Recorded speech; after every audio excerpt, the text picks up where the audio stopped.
72 घंटे हो गए सी ये बेहोश सन। डॉक्टर ने जवाब दे दिता सी, कोई समझ नहीं सी लग रही मेरा, समझ नहीं लग रही, समझ नहीं सी लग रही। ते रक्शे दे विच पा के इस हालत च लियाए। जो मैं रक्शे दे कोल गया ते जिथे पैर रखीदा अपना रक्शे दे विच बैठ के पैरां वाली जगह ते लेटे सी, सिर इन्हां दा बाहर लटकिया सी। ते वेखण वाले सारे ही अपना अपना तजर्बा दस रहे सी कि माई हरी फौत हो गए ने ते जां फौत होण दे करीब ने। ते 72 घंटे तो हस्पताल सन। अल्लाह दी रहमत दा नेमत दा चर्चा है कि ये माई साहबा अपनी लत्तां ते बिल्कुल सही सलामत खड़े ने। अज 7वां हफ्ता है इन्हां दा ते हजूर दे नाम दी बरकत।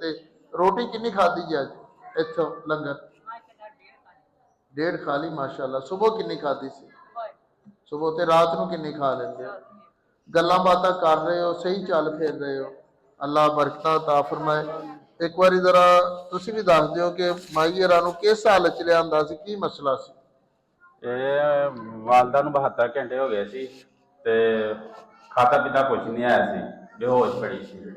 तो वो डॉक्टर साहब ने सानू ना कहा सी कि तुसीं उसली वार्ड दे विच लै जाओ।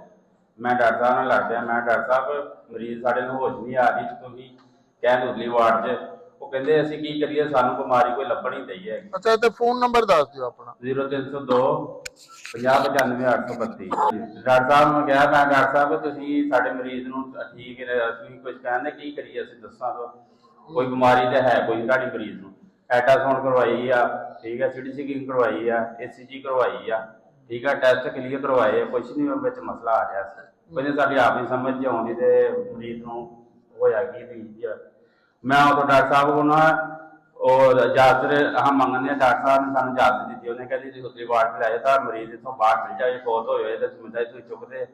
मैं कहा असीं जिम्मेदारी चुकते हैं, इस चीज़ की असीं लै जंदे हैं, ठीक है। वो डॉक्टर साहब ने कहा नहीं असीं इवें इजाजत नहीं दे सकते हैगे। तो वो 2 बजे तो बाद डॉक्टर साहब की शिफ्ट चेंज हुई आ ते असीं ना उत्थों चोरी मरीज नूं कढ लिआंदा बाहर, ठीक है। असीं इत्थों भाया अदरूशी भाया नाल राबता कीता आ ते इन्हां कहा तुसीं मरीज नूं लै के इत्थे आ जाओ। असीं वो रश्के विच पा के मरीज नूं ते इत्थे लै के आए हैं। तो अल्लाह के हुक्म नाल सरकार ने दम कीता आ ते मरीज नूं जाके पानी पूनी घा जा पिलाया, मरीज ने जाके कक्ख बोल नहीं साडे नाल, ठीक है। कितनी देर बाद? 72 घंटे बाद? नहीं अखा साढ़े मरीज ने तकरीबन इतों जाके तेल तूल लाया, पानी अर्कन पिलाया आ, खुशबू लाई आ, तो मरीज ने उस टाइम अखा खोलिया साड़ी, उस टाइम होश च आ गए, फिरदे टुरदे ने।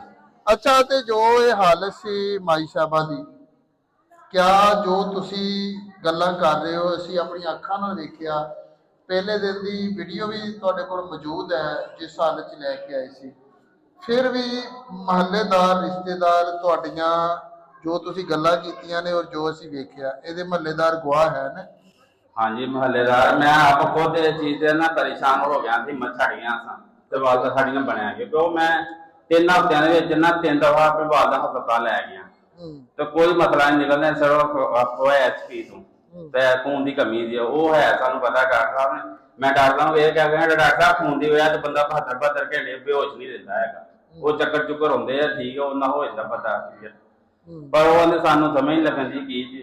वो अल्लाह का शुक्र, अल्लाह ने दूध महला सदके सानू ना साडी आवाज सानू ना निकाल दी है, सुकून आया, ठीक है ना, सुकून हो गया। पीछे हटो जरा, तुसी इधर आओ जरा, तुसी इधरों निकलो बाहर, चल के वहा दो, इथों निकल जाओ, लुकमान साहब चल रहे ने, निकलो जी पर बाहर गेट तो निकल जाओ। माशाअल्लाह ये माई साहबा ने सल्लल्लाहु अला मुहम्मद सल्लल्लाहु अलैहि वसल्लम।